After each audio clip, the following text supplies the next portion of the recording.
예, 안녕하십니까. 예, 수요 성역 공부. 오늘부터 이제, 어, 언제까지 끝날지 모르겠습니다. 언제까지 이렇게 할 줄 모르겠는데, 제가 볼 때는 그냥 제가 보는 겁니다. 제가 볼 때는 한 4월 달이나 5월 달쯤에는 아마 대면으로 우리가 할 수 있지 않을까 이렇게 생각을 합니다. 이제 수요 성역 공부, 수요 예배, 이게 언제 재개될까 하다가 계속 여태까지 왔는데 그래도 이런 식으로라도 하는 게 옳지 않나 이렇게 생각을 합니다.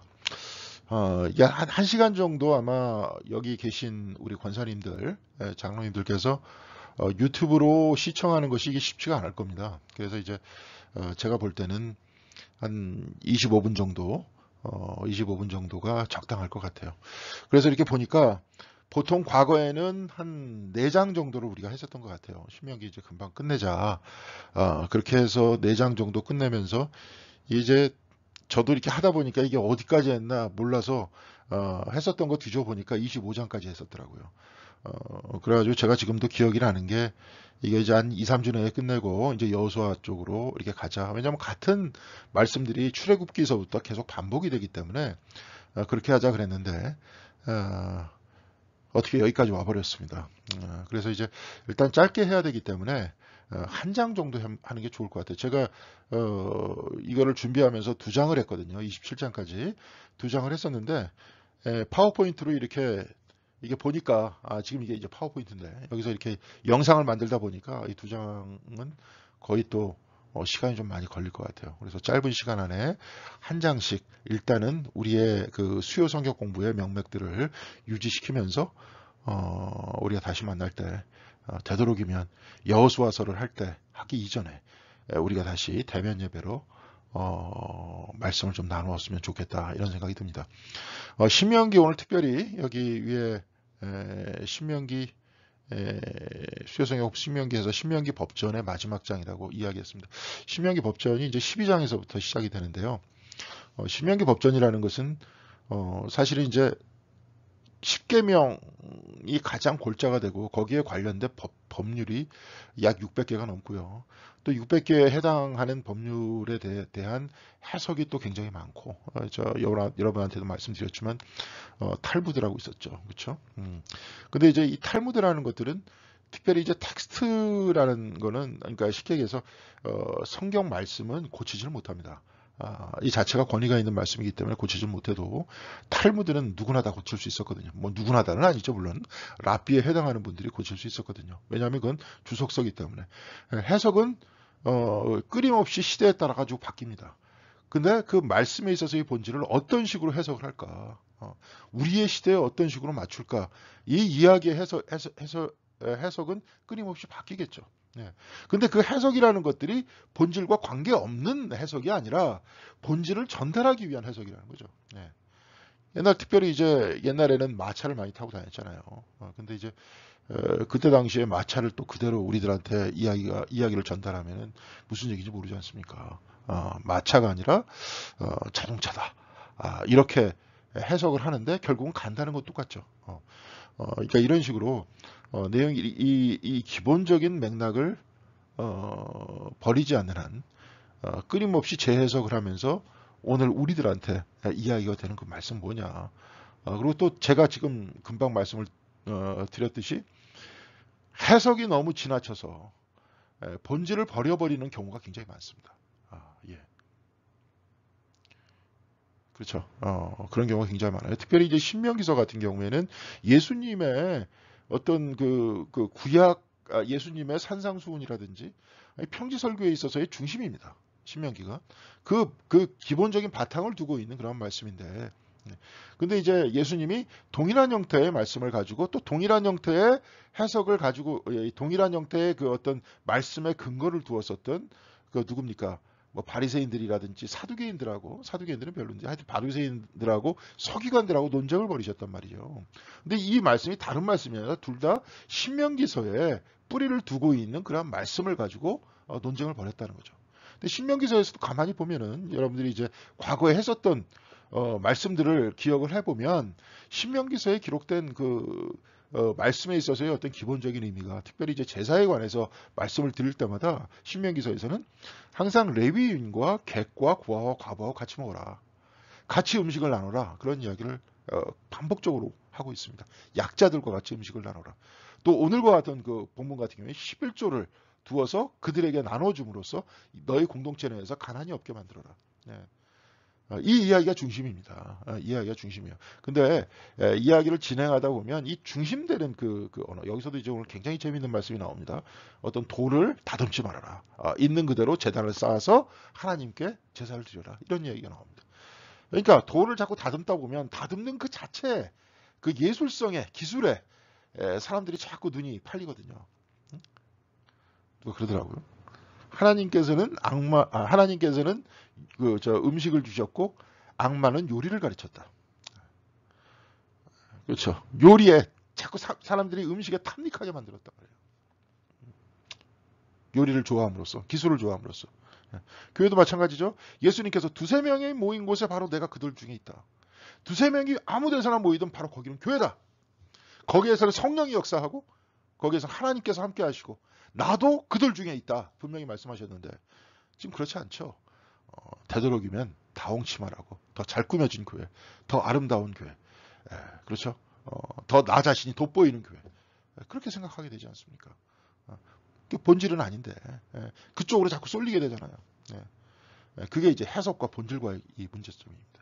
그러니까 오늘 신명기서에서 사실은 어떻게 얘기했느냐 이걸 먼저 봐야 돼요. 먼저 성서의 저자들이 무슨 얘기를 했느냐, 왜 이 이야기를 썼느냐. 그런 다음에 동시에 오늘 이 이야기를 우리가 어떻게 받을 것이냐. 이 두 가지가 같이 가야 됩니다. 근데 제가 볼 때는 첫 번째보다 두 번째를 강조를 하면서 두 번째를 교묘하게 트릭으로 바꿔내는 경우도 굉장히 많습니다. 그래서 성경의 본질하고는 상관없이 비본질적인 이야기들이 커지는 경우가 굉장히 많습니다. 우리도 이제 앞으로 그러지 말아야 되겠다. 그런 생각이 많이 듭니다. 일단 오늘 수요 성경 공부 신명기 26장 볼 수 있도록 그렇게 하겠습니다. 신명기 26장. 신명기 26장 5절에서부터 10절까지 전체적으로는 여러분들이 이제 같이 이 말씀을 펴놓고 읽으면 좋을 것 같아요. 근데 이제 오늘 특별히 강조점을 두고 제가 말씀을 드리는 몇몇 그 맥락을 뽑아서 여러분들한테 말씀드리겠습니다. 먼저 본문의 텍스트를 먼저 보겠는데요. 신명기서 26장 5절에서 10절은 작은 역사 신조라는 그런 표현을 씁니다. 그러니까 이스라엘 사람들이 그들의 역사를 축약해서 표현한 것이다. 이런 이야기예요. 근데 이 이야기가 사실은 신명기서 여기에서만 나와 있는 것이 아니라 예언서에서도 나오고요. 또 이들의 뿌리예요. 신앙적 뿌리고 예수님도 40일 동안 금식을 하시죠. 40일 동안 금식하시고 이제 우리도 사순절 이제 앞으로 지킬 건데 40일 동안 금식하신 이유가 뭘까요? 광야에서의 40년이죠. 그렇죠? 광야에서의 40년에 뿌리를 두면서 그 고통에서부터 벗어나서 어떻게 하는 겁니까? 예수님께서 새로운 가나안 땅에 진입했을 때의 어떤 해방의 메시지를 전해 주신 것이죠. 그래서 회개하라, 천국이 가까웠다. 하나님 나라가 가까웠다. 너희들이 생각하는 가나안이 바로 이것이다. 이렇게 표현을 하는데 오늘도 사실은 그 가나안, 천국 그 부분들이 과연 무엇일까? 여기서도 지금 얘기를 하고 있거든요. 이 부분을 한번 좀 생각하면서 오늘 말씀을 한번 읽도록 하겠습니다. 먼저 5절에서부터 10절까지인데요. 5절에서부터 10절까지는 제사장이 이렇게 기도하는 겁니다. 근데 기도하기 전에 어떻게 기도하느냐? 헌금을 받고 제사장은 그 손에서 광주리를 받아서 헌금이죠. 우리식으로 내 하나님 여호와의 제단 앞에 놓을 것이며 우리도 놓죠. 그 앞에. 그런 다음에 5절 보겠습니다. 너는 또 내 하나님 여호와 앞에 아뢰기를 내 조상은 방랑하는 아람 사람으로서 애굽에 내려가 거기에서 소수로 거류하였더니 거기에서 크고 강하고 번성한 민족이 되었는데 애굽 사람이 우리를 학대하며 우리를 괴롭히며 우리에게 중노동을 시키므로 우리가 우리 조상의 하나님 여호와께 부르짖었더니 여호와께서 우리 음성을 들으시고 우리 고통과 신고와 압제를 보시고 여호와께서 강한 손과 편팔과 큰 위엄과 이적과 기사로 우리를 애굽에서 인도하여 내시고 이곳으로 인도하사 이 땅 곧 젖과 꿀이 흐르는 땅을 주셨나이다. 여호와여 이제 내가 주께서 내게 주신 토지 소산의 만물을 가져왔나이다 하고 너는 그것을 내 하나님 여호와 앞에 두고 내 하나님 여호와 앞에 경배할 것이며 이렇게 되어 있습니다. 앞으로 예배할 때 이렇게 예배를 드려라. 헌금을 받고 과거에 하나님께서 우리를 해방시켜 주셨다. 거기에 대해서 감사합니다 하면서 헌물을 드려라. 이런 얘기죠. 근데 그 내용을 좀 더 자세하게 살펴볼 수 있도록 그렇게 하겠습니다. 26장 25절에 또 너는 또 내 하나님 여호와 앞에 아뢰기를 내 조상은 방랑하는 아람 사람이에요. 방랑하는 아람 사람. 아람인이에요. 근데 아람인이라는 그런 이유가 뭘까? 이제 그 다음에 설명합니다. 애굽에 들어가서 거기에서 소수로 거류하더니 거기에서 크고 강하고 번성한 민족이 되었다. 방랑하는 몇몇 아람 사람이었는데 이제 커다랗게 되었다. 근데 거기서 이제 우리가 몇 명쯤 들어갔습니까? 그 출애굽 당시에 한 70여 명이 들어갔잖아요. 야곱의 아들들이 들어갔으니까. 그렇죠? 요셉이 거기서 처음에 거류하고 그 다음에 거기서 총리 대신이 되고 그다음에 가나안에 뭡니까? 가뭄이 들어서 형제들이 다 그쪽으로 이주하려고 쌀을 빌리려고 하다가 요셉이 거기에 총리 대신이죠. 국무총리가 돼 있으니까 그쪽에서 이제 머물러 살게 됐다는 거죠. 그러면서 거기서 큰 민족이 됐다는 거예요. 그러면은 거류하는 뭡니까? 방랑하는 아람 사람. 방랑하는 아람 사람이라는 것은 뭡니까? 70여 명 정도의 사람, 그 이전 사람을 두고 얘기하는 건데, 방랑하는 아람 사람이라는 것, 아람 사람 이게 단수잖아요, 단수. 아람 사람들로서가 아니라 아람 사람이지 않습니까? 이게 뭐냐면 야곱을 두고 얘기하는 거였거든요. 예. 형 에서를 속이고 어디로 도망가냐면 삼촌 라반의 집으로 갑니다. 그 라반의 집이 있었던 곳이 아람 지역, 지금의 시리아 지역이었거든요. 그래서 방랑하는 아람 사람이었다는 거예요. 그래서 거기서 그 사람들의 자손이 소수로 거류하였더니 거기서 크고 강한 민족이 됐다는 거예요. 자, 그러면은 방랑하는 아람 사람, 이 뜻은 뭐냐? 이거 좀 살펴보면 뭐냐면 오베드라는 뜻인데요. 아바드라는 동사에서 나왔는데 그 아바드라는 동사는 뭐냐면 멸망하다, 죽다, 잃어버리라는 뜻이에요. 그러니까 우리는 멸망하고 죽거나 잃어버린 그러한 사람들이었다는 겁니다. 그러면서 잃어버렸는데 찾았다. 그렇죠. 다시 거류했다. 그쪽에 거류했다. 그 이야기는 뭐냐면 다시 찾아졌다. 갔는데 거기가 어디였느냐? 애굽이었다는 겁니다.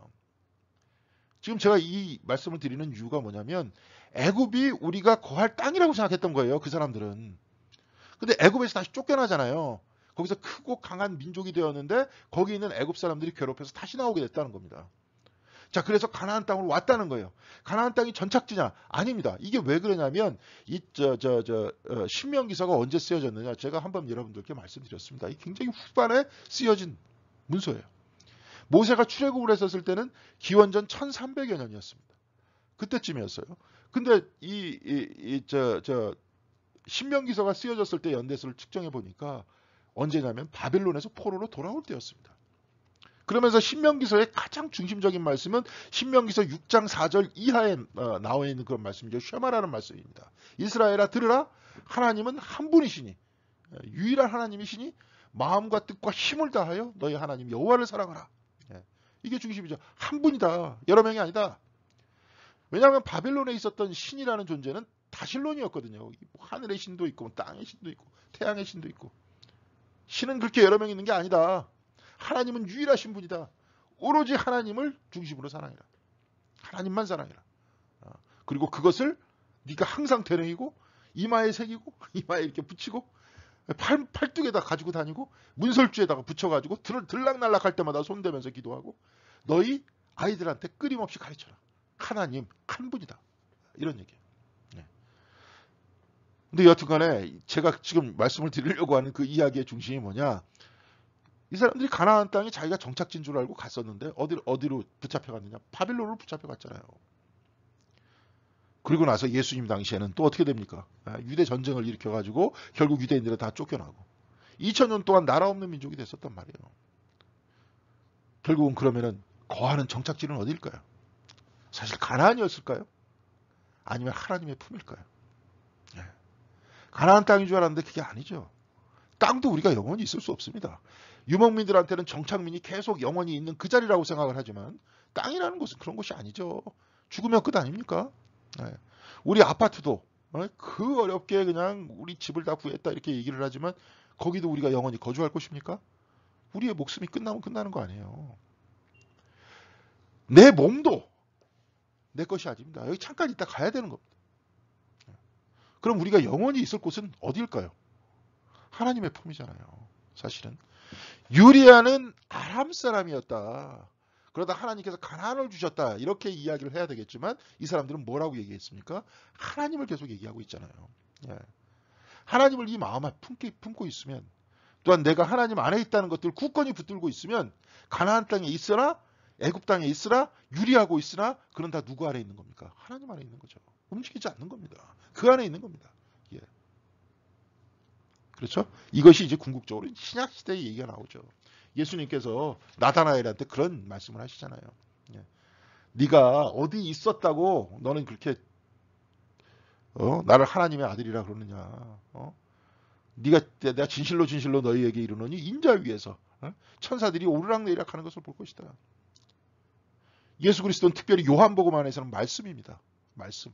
하나님의 말씀. 말씀이 아니고서는 지어진 것이 아무것도 없다 그랬어요. 우리들도 말씀으로 만들어졌습니다. 그럼 우리는 말씀과 함께 있습니다. 이것을 굳건히 붙들면 요한복음의 신학으로 그럼 우리는 뭡니까? 주님과 함께 있고 동시에 뭡니까? 주님 위에서 사다리 위에서 천사들이 왔다 갔다 하니까 이게 뭐예요? 천상으로 올라가는 통로라는 소리 아닙니까? 우리 각자가 천상으로 올라가는 통로라는 겁니다. 이제 이것은 이제 신약 시대에 나와서 이야기가 되는 거고 여기는 이제 지금 가나안에 대해서 이야기를 하고 있죠. 그런데 제일 중요한 것은 유리하는 아람인이었다가 방랑하는 자였다가 하나님을 통해서 정착하게 됐다. 그런데 이제 사람들은 깨닫게 됐죠. 하나님을 통해서. 창세기에서도 그건 다 나와 있습니다. 아브라함한테 떠나라 딱 이러니까 어디로 떠나느냐? 방향으로 떠나는 게 아니라 말씀 따라 떠났다 그래요. 그러니까 우리는 스스로 계속 지금 떠나는 사람들이 어떤 면에 있어서 어디로 떠나느냐? 말씀을 향해서 말씀을 따라서 하나님 안으로 떠나는 사람입니다. 하나님으로 떠나기 위해서는 계속 어떻게 해야 되느냐? 우리를 계속 벗어나야 되는 거예요. 과거의 나에서 끊임없이 벗어나야 되는 거예요. 옛날에 이용도 목사님 같은 사람은 성령께서 어저께 역사하시는 방향과 똑같이 오늘도 역사하기를 기다린다면 나는 이미 잘못된 방향으로 가고 있다. 끊임없이 하나님께서 우리로 하여금 나오게 하신다.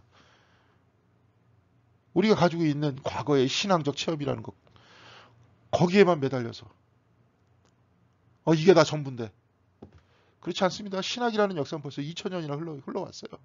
그리고 거기에 굉장히 다양한 사람의 얘기가 나와 있습니다. 한국교회에서 이야기하는 목사님들이 얘기했었던 그 신학, 글쎄요 신학이라고 얘기하기도 좀 그렇지만 여하간에 거기서 그 이야기도 지극히 일부만 듣고 우리가 가지고 있는 거예요. 워낙에 다양한 이야기들이 나오고 있고 다양하게 지금 별 얘기 다 있잖아요.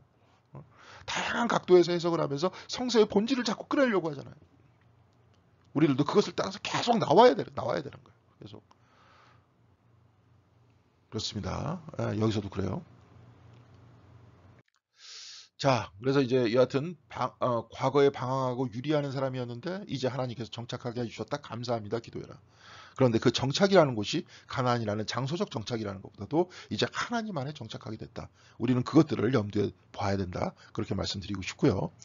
이제 8절에 여호와께서 강한 손과 편팔과 이게 굉장히 중요합니다. 편팔과 큰 위엄과 이적과 기사로 우리를 애굽에서 인도하여 내시고 이렇게 말씀하고 있습니다.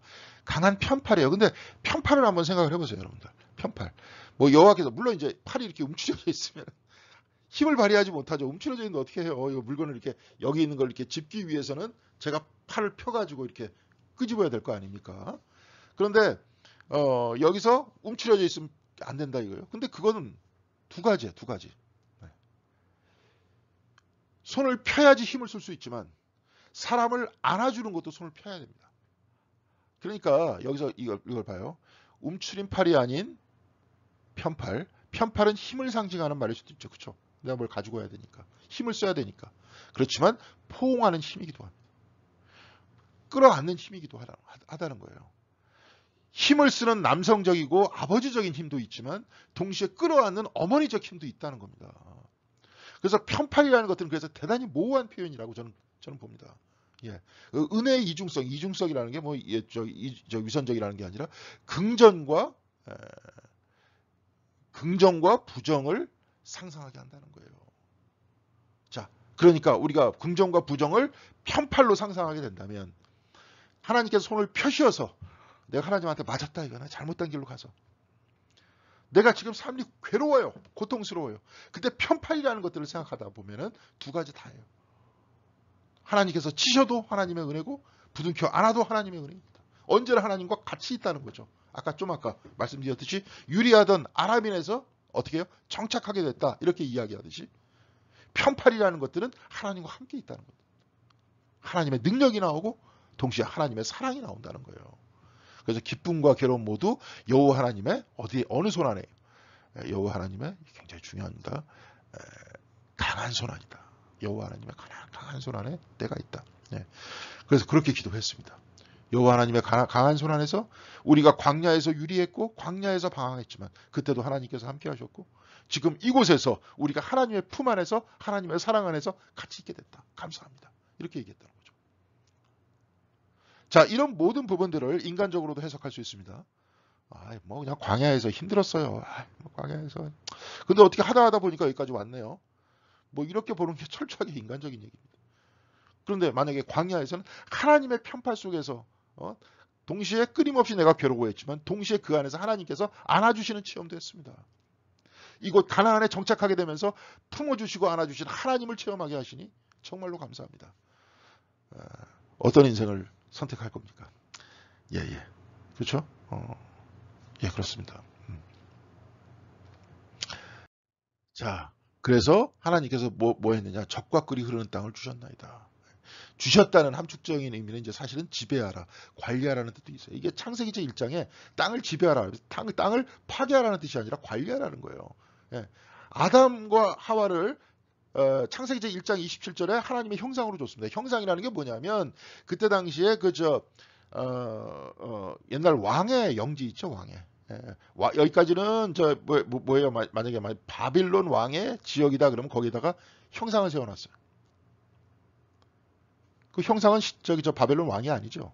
그렇지만 세워놓은 틀이잖아요. 인간을 형상으로 만들었다. 이 이야기는 뭡니까? 하나님으로 하여금 여기를 지배하기 위해서 우리를 갖다 놨다는 거예요. 지배하는 게 아니라 관리하라고. 이 땅을. 하나님께서 땅을 다스리듯이 너희들이 한번 다스려라. 그러면서 갖다 놨잖아요. 그러면서 얼마만큼 자유를 줬냐면 인간이 타락하는 데까지도 자유를 줬어요. 선악과를 딱 따먹는데 너 따먹지 말라고 갑자기 아담하고 하와 앞에 나타나신 것이 아니라 내비뒀습니다. 왜? 다스리게끔 해야 되니까. 인간의 자유의지는요. 두 가지의 뜻이 있습니다. 하나는 내 스스로를 파괴하고 타자를 파괴시킬 수 있어요. 다른 사람을. 자연도 파괴시킬 수 있습니다. 동시에 나를 구원할 수도 있고 자연을 구원할 수도 있습니다. 내가 나를 완전히 구원해가지고 뭐 하늘나라로 데려가는 건 아니지만 나 자신을 끊임없이 만들 수 있고 자연을 만들어낼 수 있어요. 제대로. 지금 이제 우리 넷플릭스 지금 최고 인기 상영이라 그러죠. 승리호. 2090년대를 다루고 있는데 지구에서 숨을 못 쉬어요. 그래서 방독면을 사람들이 다 쓰고 다녀요. 전 세계 지금 1위예요. 넷플릭스 관람 1위. 우리나라에서 만든 게. 미래에 대해서는 암담하게 생각하고 있어요. 사람들이 지금 다. 왜냐? 땅을 제대로 관리 못했기 때문에. 나중에도 나옵니다. 오늘 말씀 속에서. 하나님께 간구해라. 뭐냐? 11조를 가지고 우리가 서로 나눈 다음에 그 다음에 하나님께 간구해라. 비와 해를 주시는 분은 하나님이시고 우리의 능력을 벗어나 있죠. 넘어서 있죠. 우리가 할 수 있는 건 뭐예요? 나누고 가꾸고 그러면서 땅도 일주일에 한 번씩 쉬게 해주잖아요. 레위기에 보면. 그리고 희년을 선포하고 이게 지금 우리가 살아나가는 방식하고 완전히 다른 방식으로 얘기합니다. 성경은. 나눔에 대해서 얘기하고 있어요. 자, 우리가 나누지 못했기 때문에 지금 이러고 있습니다. 자연과도 나누지 못했고요. 사람 간에도 나누지 못해요. 점점 부자는 적어지고 가난한 사람 많아지고 있어요. 지금. 나눈다 해도 나누지 못하고 있습니다. 우리 인간은요. 동물입니다. 동물. 똑같아요. 그런데 제가 여러분들한테 말씀드리고 싶은 건 뭐냐면 저도 굉장히 불편해집니다. 이런 얘기를 들을 때. 제가 정동교회에 있을 때 제 봉급이 아니라 생활비를 가지고 전 세계에서 이런 프로그램이 있었습니다. 거기다 입력하면 얼마나 내가 세계 순위 중에서 어느 정도 살고 있는지 제가 제 생활비를 거기다 넣어놓고 한번 계산해 봤더니 제가 20% 안에 들어요. 전 세계에서. 목사 봉급이 뭐가 많다고 생활비가. 그러면은 얼마나 많은 사람들이 기아에 지금 허덕이고 있고 얼마나 많은 사람이 극단적인 기아 속에서 목숨을 연명하는 것, 내일 이맘때까지 살아있는 것들을 기대하고 희망하고 살아가는 그런 사람들이 있다는 거 아닙니까? 엄청나게 많은 사람들이. 나누지 못하고 있는 거죠. 근데 저도 그러니까 불편해요. 근데 성경책 안에서 지금 신명기를 보면 끊임없이 나누라고 그러고 있어요. 그러면서 하나님께 복을 빌라 한마디로. 그런 다음에 하나님께 기원해라. 기도해라. 그런 이야기를 하고 있습니다. 하나님께서는 해와 비를 똑같이 내려주고 계세요. 우리 인간한테 이 땅을 다스리라 그랬어요. 그럼 똑같이 내릴 해와 비를 제대로 다스리고 제대로 분배해야 돼요. 그리고 같이 나누고 서로 사랑해야 된다. 이것이 사실은 보편적인 말씀의 틀이에요. 이게 바로 얼개입니다. 신약과 구약에. 근데 못하고 있잖아요, 우리는. 이게 불교 같은 그런 종교하고 기독교하고 다른 점이 바로 이런 거예요. 불교는 명상만 하려고 그래요. 마음의 평화를 위해서. 근데 여기서 구체적인 실천까지도 얘기해 주고 있습니다. 근데 이런 모든 것들이 불편하기 때문에 이런 해석을 안 하려고 그러죠. 근데 이렇게 하고 있어요. 우리 교회도 이제 좀 더 나누는 교회 됐으면 좋겠어요. 지금 잘 나누고 있고 힘든 경우에도 지금 교회 유지하는 것도 어려운데 그런데도 나누고 그러고 있는데 좀 더 많이 나누고 좀 더 많이 가난한 교회, 가난한 사람들 그들과 아픔을 같이 함으로써 그러면서 이 안에서 하나님 나라가 일어나는 것들을 한번 봐야죠. 자, 그 다음 보겠습니다. 자, 그래서 만물을 가져왔대요. 만물을. 하나님께 바치는 것은 만물이에요. 자, 그러면서 첫 아들 이삭이죠. 하나님께서 아브라함에게 하늘의 별과 같이 땅의 모래와 같이 수없이 많은 자손들을 주겠다. 이렇게 말씀하셨잖아요. 근데 그 자손은 누구로부터 나왔습니까? 첫 아들 이삭을 통해서 나왔어요. 그렇죠? 그 수없이 많은 자손들이 이삭을 통해서 하늘의 별과 땅의 모래와 같은 자손들이 나왔다. 동시에 외아들 예수를 통해 모든 백성이 구속함을 얻었다는 거예요. 이게 받아들의 개념입니다. 만물 처음 것은 그래서 하나님의 것이라는 거예요. 하나님의 것. 그 만물이 잘 쓰면 큰아들이 잘 쓰면 그렇죠. 어떻게 되는 겁니까? 그 민족도 잘 쓰게 되겠죠. 더 좁혀서 아버지가 하나님 앞에서 바른 사람이 되면 자식들도 마찬가지겠죠. 또 그 자식들도 마찬가지겠죠. 이런 이야기입니다. 자, 그래서 하나님께 경배하는 것은 내 것이 아니다. 경배란 이제 엎드려 절합니다. 이것을 내놓고 엎드려 절해. 그걸 하나님한테 맡기는 거예요. 만물은. 그래서 하나님의 사람으로 만들어 놓는 겁니다. 그래서 만물을 가져오는 겁니다.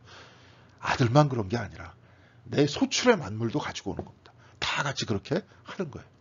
이렇게 기도하라고 그렇게 이야기를 하고 있습니다. 자, 그러니까 이것이 이스라엘의 신조예요. 지금 출애굽에서부터 시작해서 그래서 유리하는 방황하는 사람을 하나님 안에서 유리하지 않게 해주셨으니 감사하고 그래서 뭡니까? 만물을 가져왔다. 첫 것을 하나님 앞에서 가지고 와서 하나님께서 우리를 다스려달라. 그런 이야기입니다.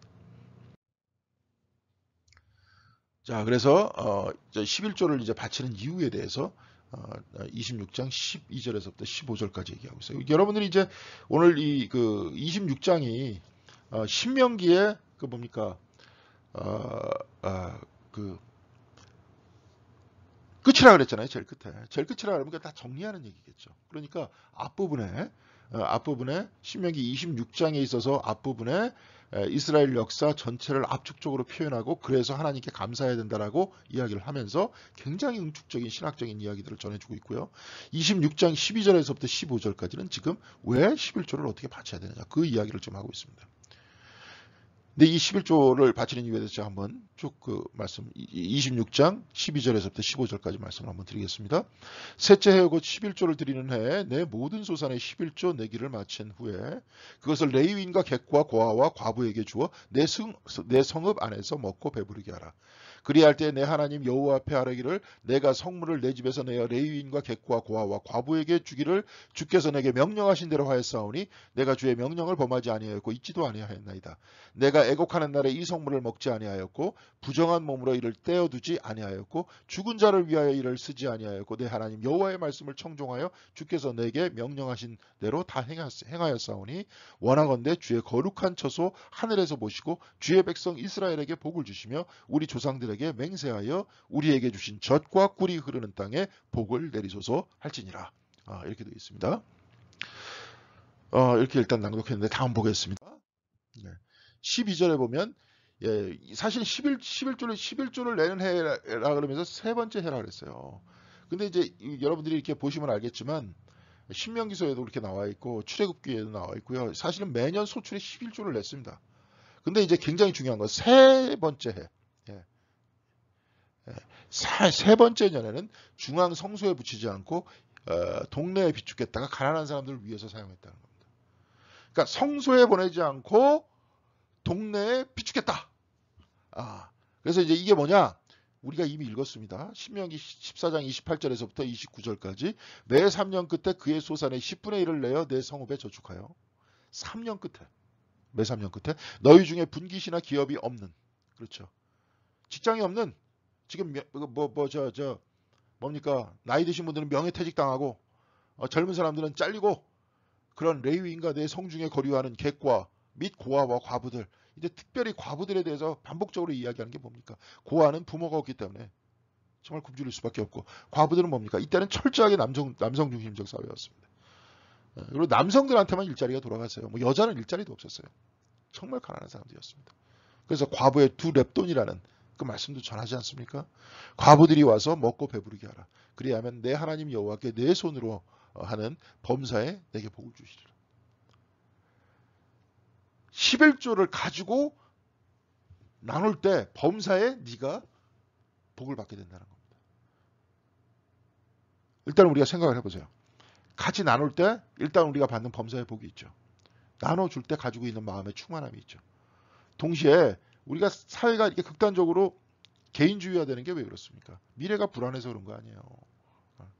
돈에 대해서 이렇게 집착하는 이유가 돈으로 이 세상이 다 해결이 되는데 그렇죠? 근데 내가 나이가 들면 점점점 돈이 줄어들어요. 그러니까 돈으로 다 해결돼. 근데 나이가 들면 들수록 사실 돈이 더 필요할 때가 많아요. 병원도 가야 되고 요양원도 가야 되고 그죠? 근데 돈은 줄어들어. 그러니까 불안해. 그런데 만약에 이렇게 나눌 수 있는 형태의 구조가 돼 있다면 지금도 뭐 우리도 뭐 그런 복지사회 뭐 이런 쪽으로 많이 얘기가 되고 있지 않습니까? 예. 그러면서도 굉장히 갈등이 많죠. 지금 진통도 많고. 예. 근데 여기서는 아예 그 시스템이 돼 있어요. 10분의 1을 3년째에는 중앙 성소에 붙이지 않고 아예 동네에다 붙지 않고 동네에 있는 가난한 사람들 다 나눠줘라. 그래서 내 성중에 있는 표현이래요. 내 성중에 객과 고아와 과부와 먹고 배부르게 하라. 먹고 배부르게.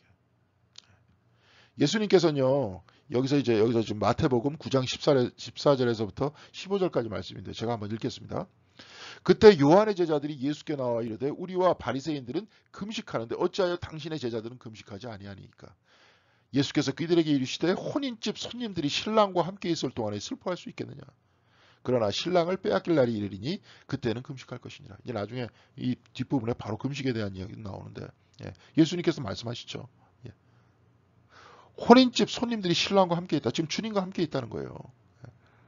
지금 11조의 현상들이 벌어지고 있다는 겁니다.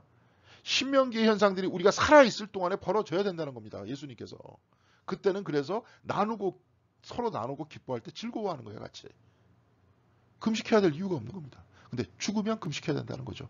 자, 그러니까 삶과 죽음 두 가지로 나누어 놓고 이게 얘기하고 있어요. 물론 여기서는 예수님께서 십자가에 못이 박히신 이후에 너희들은 금식할 것이다라고 이야기하는 것 같지만 동시에 삶과 죽음에 대해서 딱 이야기를 하면서 살아있을 때는 나눔의 시대고 그렇죠? 죽은 다음에는 그 다음에는 금식하면서 같이 곡하는 겁니다. 살아있을 때 같이 기뻐하자는 거예요.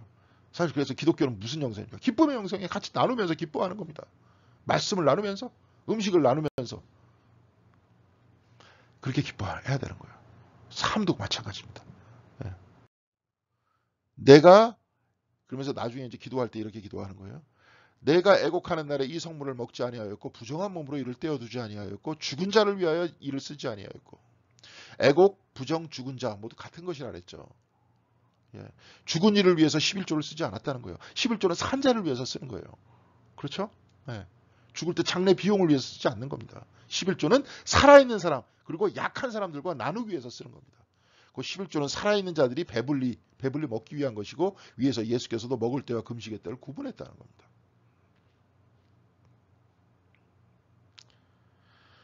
죽음이란 부정한 것이죠. 그래서 이제 죽음은 공포가 이렇게 쌓이기도 하고요.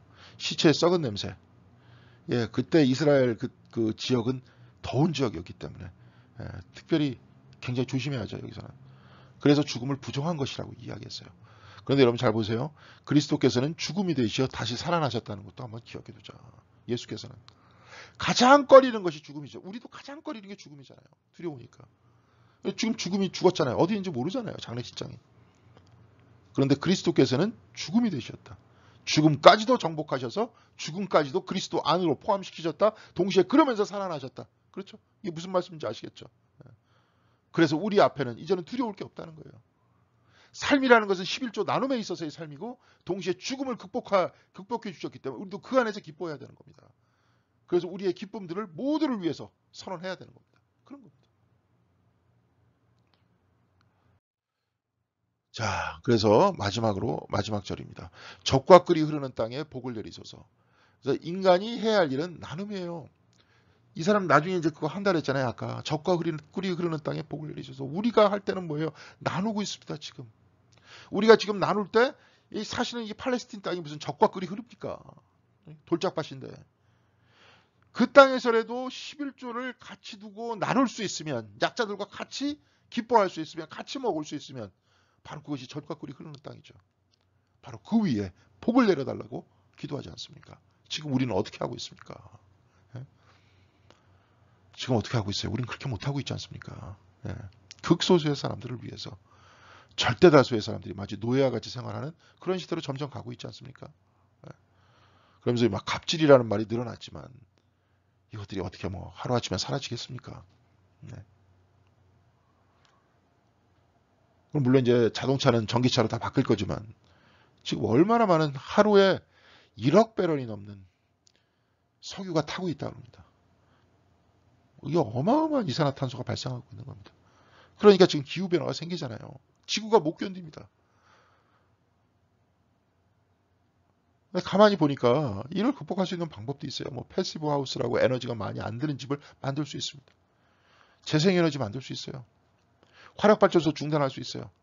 원자력발전소는 또 어떻습니까? 그게 얼마나 또 위험하기도 하고. 예? 원자력 반감기라는 게 지금 뭐 후쿠시마 원전 사고가 지금 일어나도 지금 여기에 대해서 반성 안 하고 있고요. 거기서 나오는 핵찌꺼기에서 나오는 방사능이 암을 유발하죠.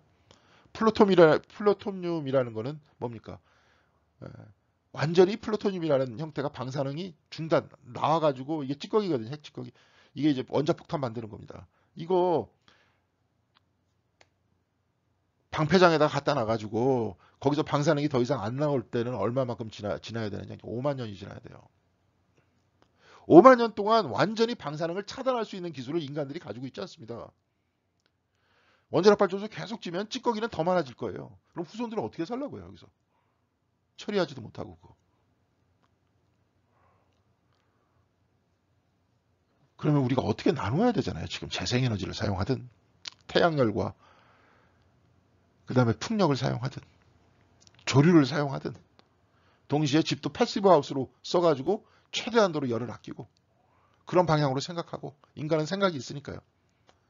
또 나누려고 하는 이런 신앙도 있고요. 계속 말씀드리지만 인간은 동물하고 똑같다니까요. 만일 어릴 때서부터 이런 성경적 가치들을 말씀들을 배우지 못하면 사람들은 동물하고 똑같아져요. 오히려 더 영악해집니다. 이성을 통해 가지고 자기 것만 더 갈취하는 법만 배우니까. 그래도 이런 말씀이 있기 때문에 잘 생각해 보세요. 이거 아무것도 아닌 것 같아도 성경 말씀. 이런 이야기들을 여러분들이 끊임없이 듣고 생각하고 있기 때문에 거기에 대해서 인간이 정말 피도 눈물도 없이 자기 혼자만 독점하려고 하는 그런 마음이 우리들 앞에 생길 때 우리는 죄책감이 생기는 겁니다. 그런 마음이 우리를 방어하고 있는 거예요. 여기서부터 더 나가면 더 깨고 나오면 구체적으로 실천하는 사람이 되는 것이고 그거보다 더 나가면 성령같이 되는 거죠. 그래서 아까도 말씀드렸지만 끊임없이 깨고 나와야 된다 그랬잖아요. 교회들도 마찬가지입니다. 예. 그런 겁니다. 자, 우리 그렇게 말씀드렸습니다. 지금 26장에 그 하나님 앞에 드리는 그러한 모든 말씀도 오늘 우리 시대에 아까도 이제 해석 얘기했었죠. 동일하게 적용될 수 있는 이야기입니다. 이것이 꽤 오래전에 기원전 500년이라든지 기원전 1300여 년에 그때 당시에 사람들한테만 이야기가 되는 것이 아니라 오늘 우리들한테도 강력한 메시지가 될 수 있다. 그리고 우리도 여기 있어서의 그 말씀을 예수님께서는 그대로 말씀을 하시면서 바로 11조의 삶, 바로 그것들이 서로 나누는 하나님 나라 천국을 사람들 앞에서 선포하셨던 겁니다. 이 부분들이 구체적으로 가난한 사람들 사이에서 발생하는 사건.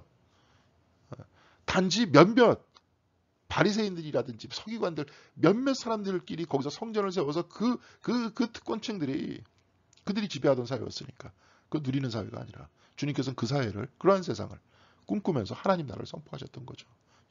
그렇게 말씀이 됐습니다. 여러분들 오늘 한 20분 25분 한다고 하는데 거의 배를 한 것 같아요. 다음부터는 시간을 좀 지킬 수 있도록 하겠습니다. 기도하고 마치겠습니다. 사랑과 은혜가 충만하신 하나님 감사합니다. 오늘 우리의 말씀 속에서 또한 같이 나눔 속에서 우리가 특별히 신명기서의 나눔의 삶을 생각해 봤습니다. 하나님께서 우리 모두에게 동등하게 동일하게 모든 것들을 주었듯이 우리 모두가 이것을 서로 잘 나눌 수 있도록 인도하여 주시옵시고 우리가 헌금을 통해서 지금 나누고 있사오니 우리 교회가 더욱더 많이 나누어 줄 수 있는 아름다운 교회 될 수 있도록 도와주시옵시고 우리의 삶도 그 길로 나아갈 수 있도록 주께서 함께하여 주시옵소서. 신명기의 삶이 예수님을 통해서 하나님 나라의 새하늘과 새 땅을 주님께서 선포하셨듯이 우리도 그 비전을 가지고 끊임없이 나 자신로부터 나와서 주님을 따라 또한 말씀의 기본적인 정신을 따라 살아나갈 수 있는 저희들과 우리 공동교회가 될 수 있도록 주께서 은혜 내려 주시옵시고 또한 우리 모두에게 힘을 주시옵소서. 이 모든 말씀 우리 주 예수 그리스도의 이름으로 기도드렸습니다. 아멘. 감사합니다, 여러분. 다음 주에 다시 한번 온라인으로 뵙도록 하겠습니다. 감사합니다.